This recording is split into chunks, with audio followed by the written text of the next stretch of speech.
There is something called as a genius in a human being. There is a competence here which is capable of what nature did over 1,000,000 years like that over the afternoon. If the necessary striving is there, you can make it into your conscious process. If you set up the necessary situation, success is an assured thing for that person.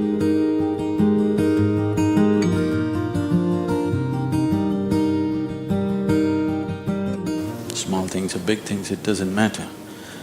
In every single act, a human being longs to be successful.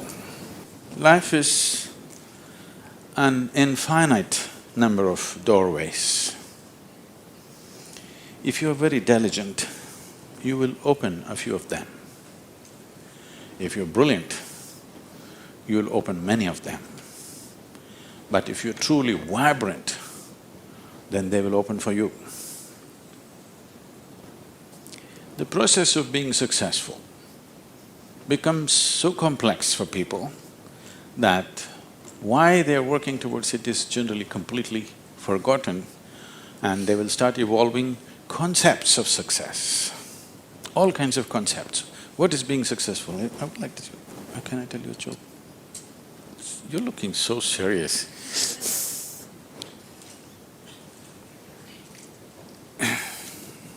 There was a man in India whose name is Shankaran Pillai. Okay, it's like John Smith.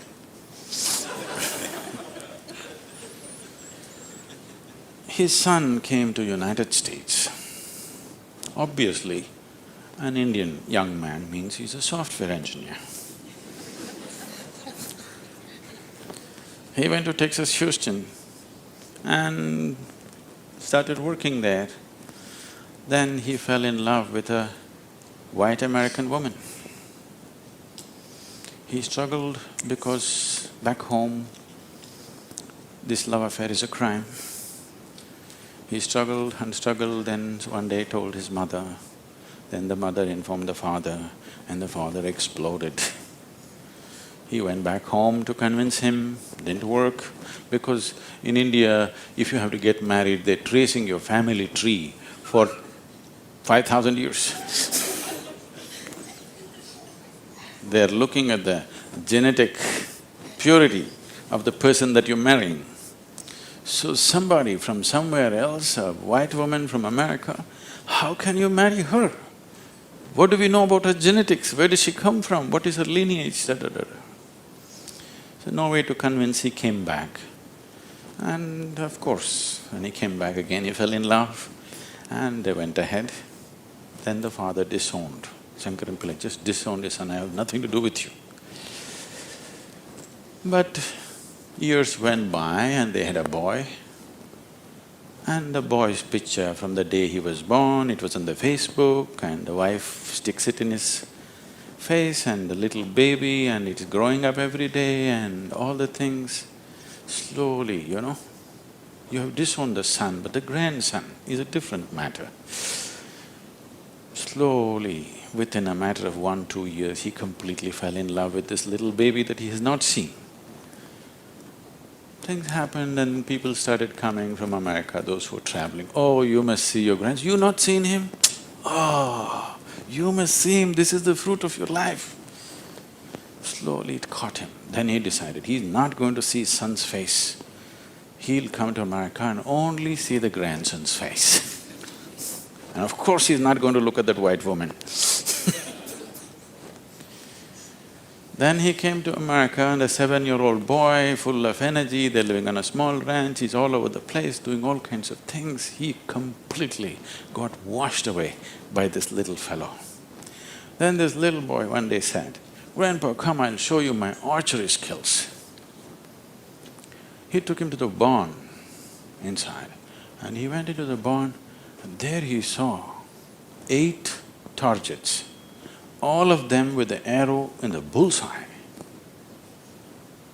Shankaran Pillai looked at it and then he thought, oh, this is my grandson. He thought of all the great legendary archers of India, Arjuna and Ekalavya and he saw the future, all the Olympic gold medals falling from the sky. Then he asked "From what distance did you shoot?" The boy said, "From 20 yards. "What?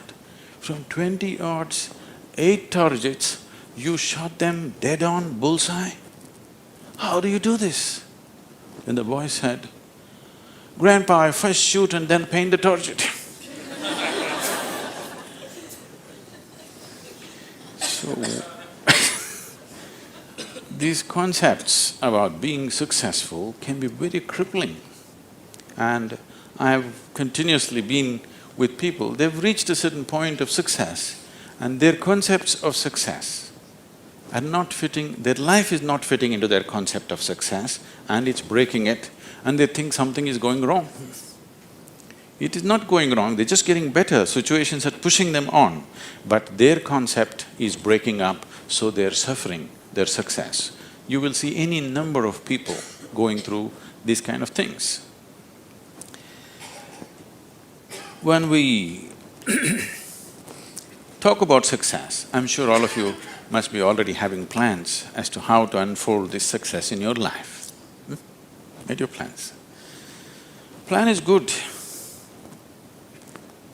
But plans again can get caught up in things because you plan from what you know today.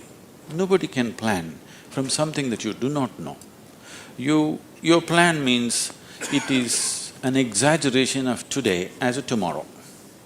Right now you're here at a certain level, now you think, my plan means this must be 10 times more in this many years or whatever, or 100 times or 1,000,000 times or whatever.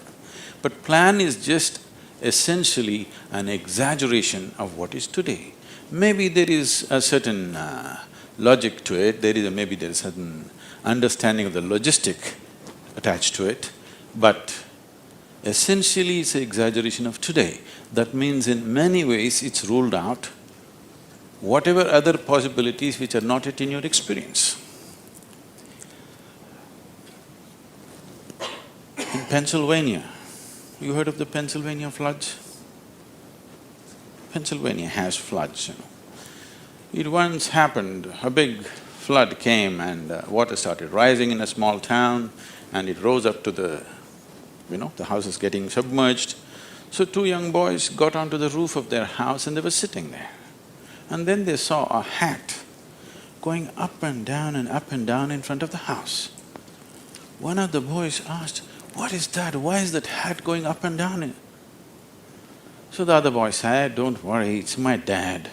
Yesterday night he got into a fight with my mom and took a vow, hell or high water, I'm going to mow that lawn."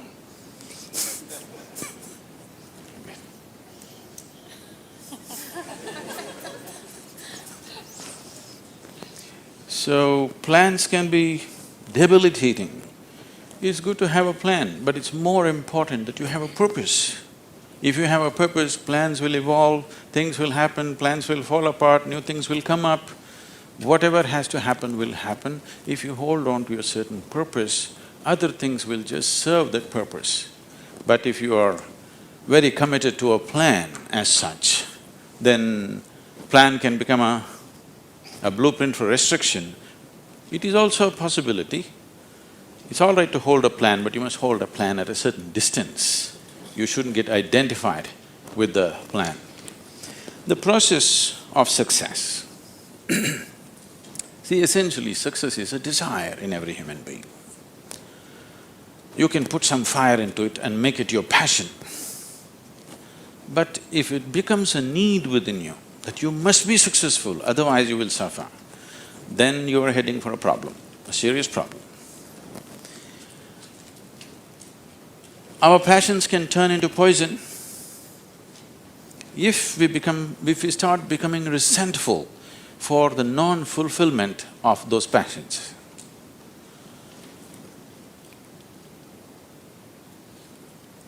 When I say turning into poison, today there's substantial medical and scientific evidence to show that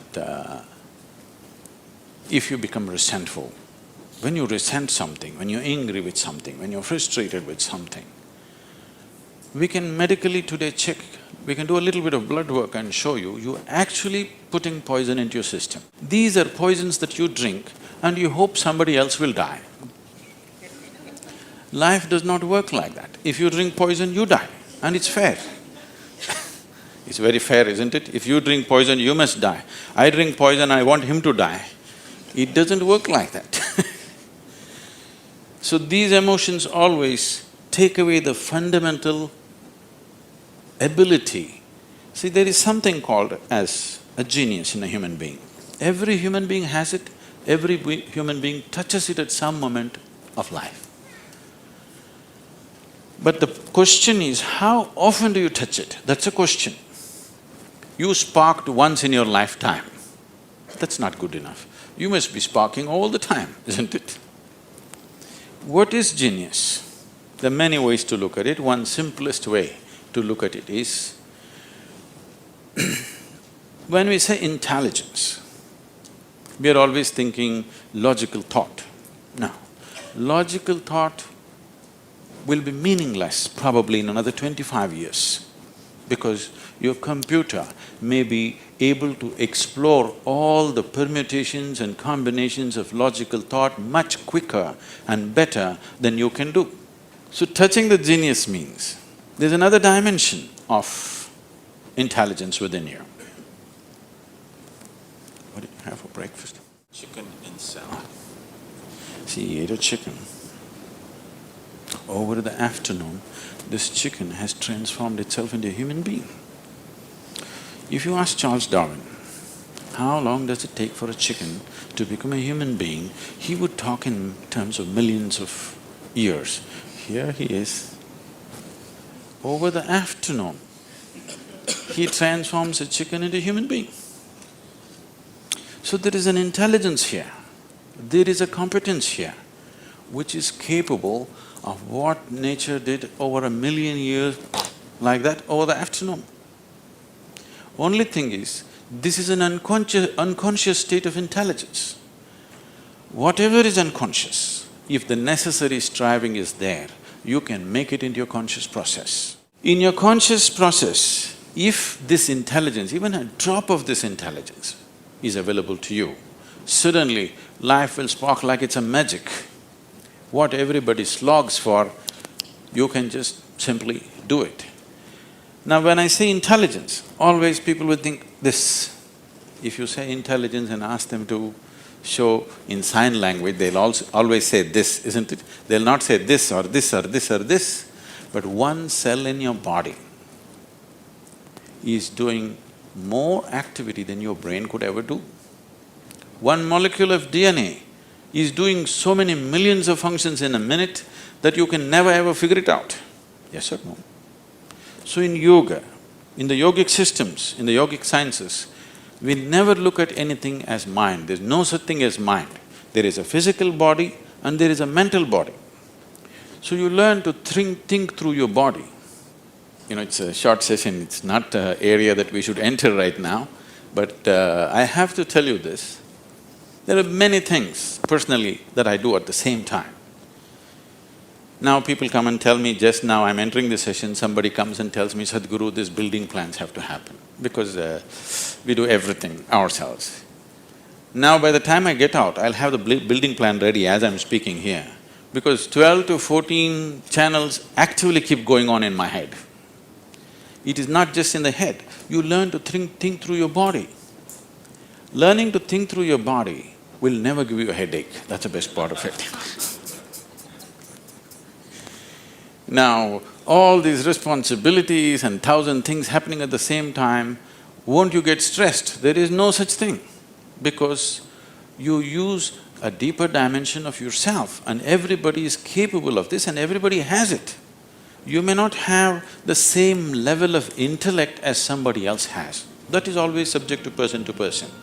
But all of you eat, if you eat a carrot, you can digest it. That means you have another dimension of intelligence. Yes?